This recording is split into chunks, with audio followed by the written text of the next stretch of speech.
What's up guys, my name is Ace, and when I made the video talking about the content carrying over from Modern Warfare 2 into Modern Warfare 3, I was fairly surprised to see the number of people that were just calling this a DLC or an expansion for Modern Warfare 2, and essentially just saying that this content carryover was a bad thing for Call of Duty because it just means that this is now an expansion or DLC.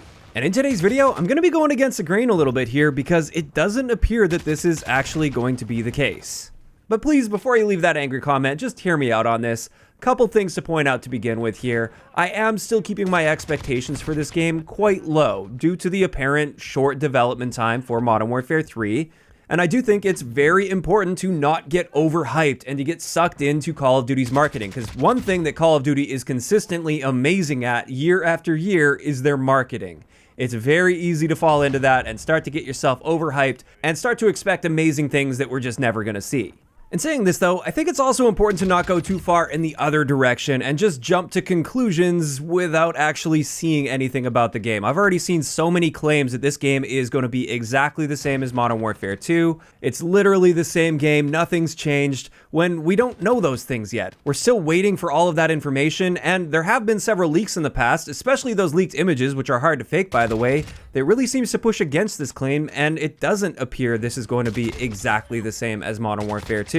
Additionally, I do think this is actually the preferable route for Call of Duty in 2023 compared to the alternative, which was the initial leak, where apparently they were planning on just having a DLC, a premium DLC that you would have to pay for, by the way, for Modern Warfare 2, and then Modern Warfare 2 would get 2 years of support. And I did want to go into more detail here and share why I think this is the preferable route for them to take, especially based on what we've seen with Modern Warfare 2. So first, let's have a look at the alternative, which is they stick to that paid expansion that they were apparently initially planning like over a year and a half ago at this point. It's very likely this expansion would have cost at least like $50 to $70. Like $70 wouldn't surprise me. It's Call of Duty. They can make the money, they make bank on it. I mean, they sell bundles in the game for $20. They could and probably would sell their premium expansion for, at the very least, like $50. And with this expansion was rumored to include a giant map pack, which would add most, if not all, of the original Modern Warfare 2 from 2009 maps into the existing rotation.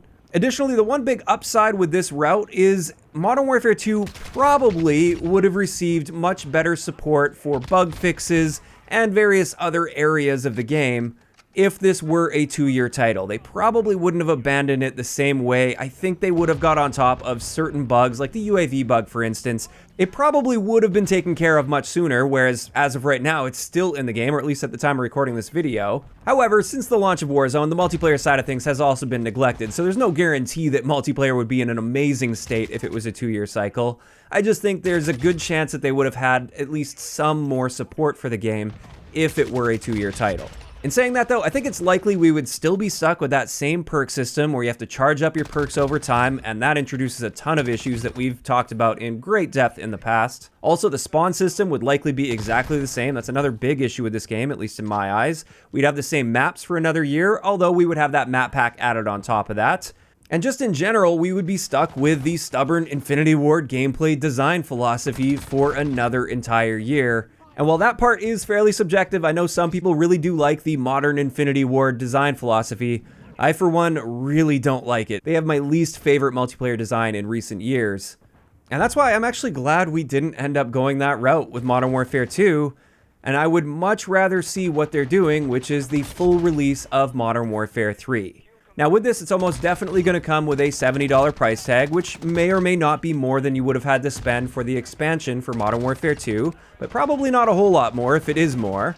I do expect with this game that we're going to be seeing a lot of similar elements from Modern Warfare 2 as well. I don't think it's going to feel like a drastically different game, like going from Modern Warfare 2019 to Cold War to Vanguard, for instance. There were some pretty huge jumps in the setting and the style and everything like that with those games. We're probably not going to see a massive jump there when it comes to the direct sequel.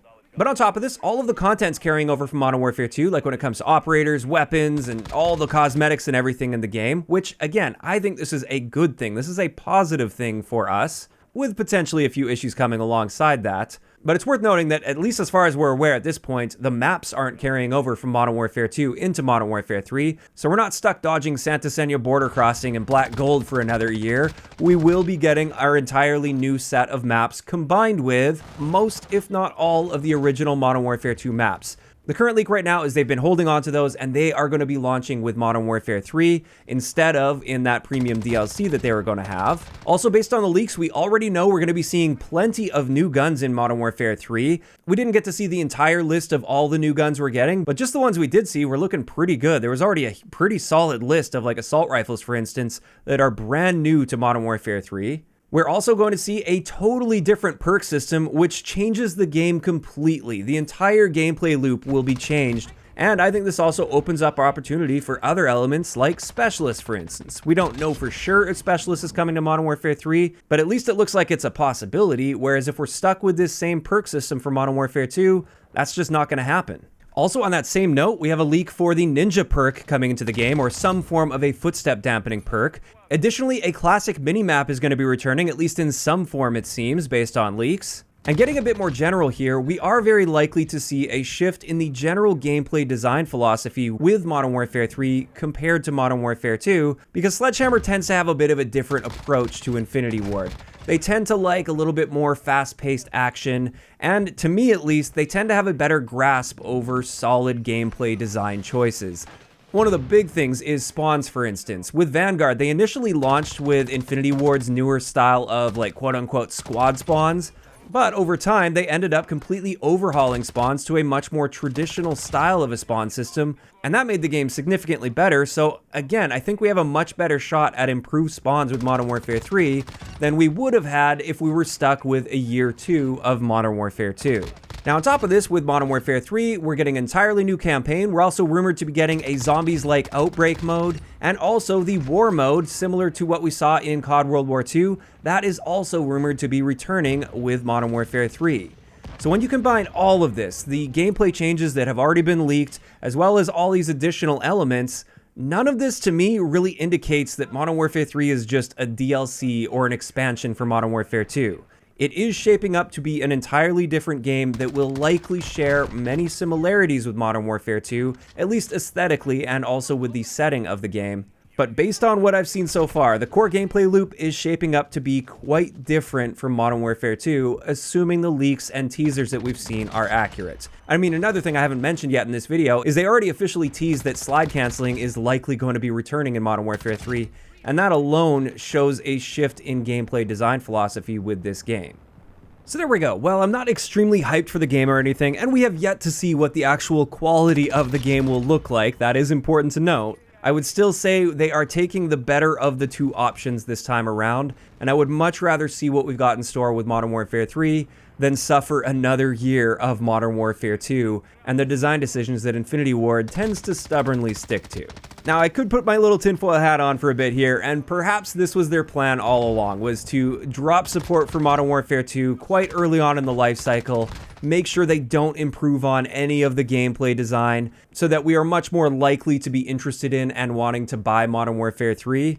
And maybe if Modern Warfare 3 didn't exist, Modern Warfare 2 would actually be in an incredible state right now. But I also have a hard time believing that that would be the case. I do think the support would have been a bit better. I think some of the bugs, for instance, would have been taken care of sooner. But I highly doubt we'd be seeing a significantly different game right now with Modern Warfare 2 if it were going to be a 2-year COD. And with that, that's pretty much everything I wanted to share on this topic, but of course, I'd love to hear from you guys in those comments down below. And I do realize many of you will disagree with this one. This is probably going to be a bit of a controversial video, but if you disagree, I'd love to hear a good explanation for why you disagree and why you would prefer seeing a year 2 of Modern Warfare 2 rather than the launch of Modern Warfare 3. Just let me know all of those thoughts down below. If you enjoyed the video, a like rating is always appreciated, and don't forget to subscribe for more if you haven't already. I'll talk to you guys next time.